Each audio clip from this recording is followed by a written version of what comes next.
जानवर बेचता कौन है? जानवर मुसलमानों के घर में बनते क्या? जानवर बनाता कौन है? जानवर आते कहां से? ये जानवर आते हैं गांव देहात के किसानों से। किसान के जानवर होते हैं और गांव देहात का किसान जब अपने जानवरों को इन्हीं गाड़ियों के अंदर, इन्हीं फोर व्हीलर, छोटा हाथी, टेम्पो, ट्रक, टिप्पर, जो भी गाड़ी होती है, इन्हीं गाड़ियों में जानवर जब गांव देहात से शहर के मंडी में आते हैं, गांव देहात से शहर के बाजार में आते हैं, तो आज तक गांव से बिकने के लिए आने वाला कोई जानवर का कोई गाड़ी पकड़ा नहीं जाता। लेकिन जब वो जानवर खरीद लिया जाता है और वही ड्राइवर, वही गाड़ी, वही रास्तों से जब खरीदने के बाद निकलती है तो उसको पकड़ा जाता है। इसलिए हम बार बार करें कि ट्रैप है। अब मुझे एक लगता है कि जो लांडे नाम से चिढ़ाया जाता है, कटमुल्ला चिढ़ाया जाता है, तो उनको बोलो ना भाई, इसमें हमको चिढ़ने और शर्म की बात क्या है? उनको जब हम बोलेंगे कि हाँ हम लांडे हैं, तो उनके ही बच्चे उनको पूछेंगे कि पापा वो लांडे क्यों हैं? बताए वो अपने बच्चों को, बताए वो अपने परिवार वालों को कि वो कटमुल्ला क्या रहता है, लांडे क्या होता है, कैसे बनता है, क्यों बनता है।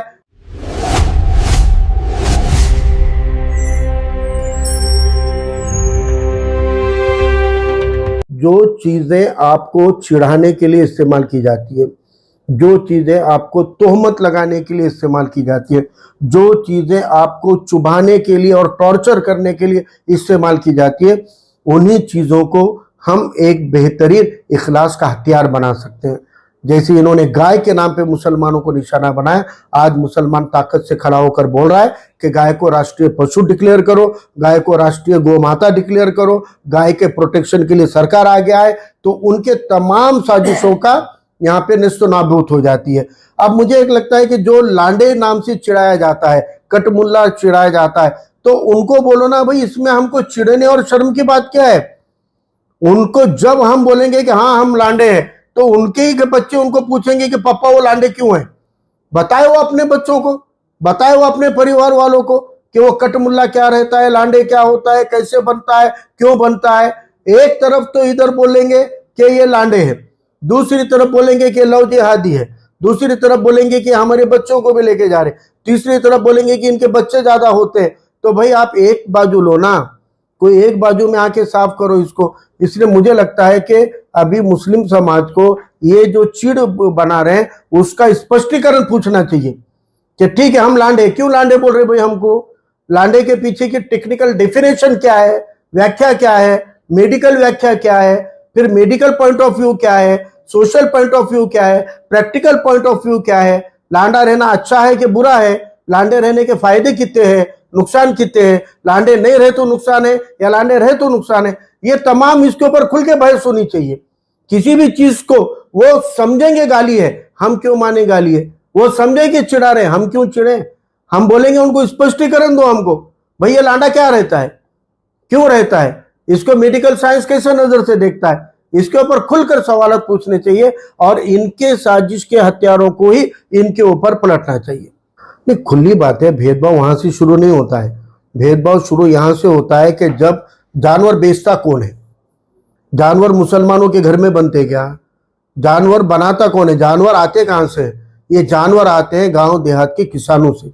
किसान के जानवर होते हैं और गांव देहात का किसान जब अपने जानवरों को इन्हीं गाड़ियों के अंदर, इन्हीं फोर व्हीलर, छोटा हाथी, टेम्पो, ट्रक, टिप्पर, जो भी गाड़ी होती है, इन्हीं गाड़ियों में जानवर जब गांव देहात से शहर के मंडी में आते हैं, गांव देहात से शहर के बाजार में आते हैं, तो आज तक गांव से बिकने के लिए आने वाला कोई जानवर का कोई गाड़ी पकड़ा नहीं जाता। लेकिन जब वो जानवर खरीद लिया जाता है और वही ड्राइवर, वही गाड़ी, वही रास्तों से जब खरीदने के बाद निकलती है तो उसको पकड़ा जाता है। इसलिए हम बार बार करें कि ट्रैप है, यह ट्रैप है तुम्हारी लूट करने के लिए, तुम्हारे पैसों के, तुम्हारे खर्चे को, तुम्हारे पॉकेट को काटने के लिए, तुम्हारे जेब कतरने के लिए, तुम्हारी माशी लूट करने के लिए। और ऊपर से आपके ही पैसों से बजरंग दल को हफ्ते जाते हैं, आपके ही पैसों से पुलिस को हफ्ते जाते हैं। कहा जाता है कि पुलिस को हफ्ते देने पड़ते, ये जो चिंटू है, नफरती चिंटू को हफ्ते देने पड़ते। कहां से जा रही है हफ्ते? आप अपनी जुबान की चटक के लिए अगर अपने दुश्मनों को ताकत दे रहे हो, जैसे आपने इजराइल प्रोडक्ट को बायकॉट किया, एक बार उन तमाम प्रोडक्ट को बायकाट करके देखो कुछ अरसे के लिए जो आपके मुखालिफिन को ताकत देते हैं, जो आपके खिलाफ वालों को ताकत देते हैं, जो माशी तौर पर उनकी मदद कर रहे हैं, जो पैसा उनकी जेब भर रहा है, जो पैसा उनकी ताकत बन रहा है, वो पैसा उन तक क्यों जा रहा है? खाली आपके चस्के के लिए, खाली आपके टेस्ट के लिए। हिकमत अमली के तौर पे 1, 2 महीने, 4 महीने, 6 महीने तय कर लो कि हम 6 महीने तक बड़े जानवर का गोश्त नहीं खाएंगे, तो कौन सी ताकत ये आपको घर पे लाकर बेचेंगे?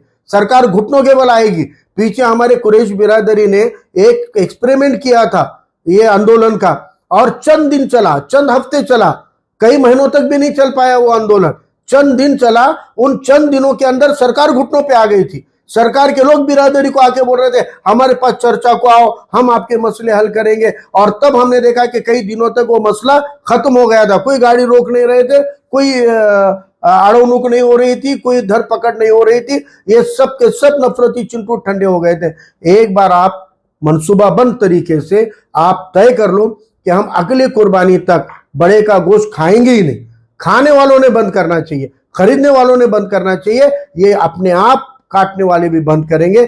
ये सरकार आपके कदमों पे आएगी, ये सरकार घुटनों के बल झुकेगी, क्योंकि ये सब्जी, फल, दाल पूरे हम समाज को दे सकते हैं क्या आज अगर ये करेंगे तो? और सरकार में हिम्मत है तो हम तो कह रहे हैं बड़े के गोश्त के ऊपर आप लाओ बैन पूरी तरह से, और इसके ऊपर आप प्रोटेक्शन दो। आप गो और गोवंश को प्रोटेक्शन दो।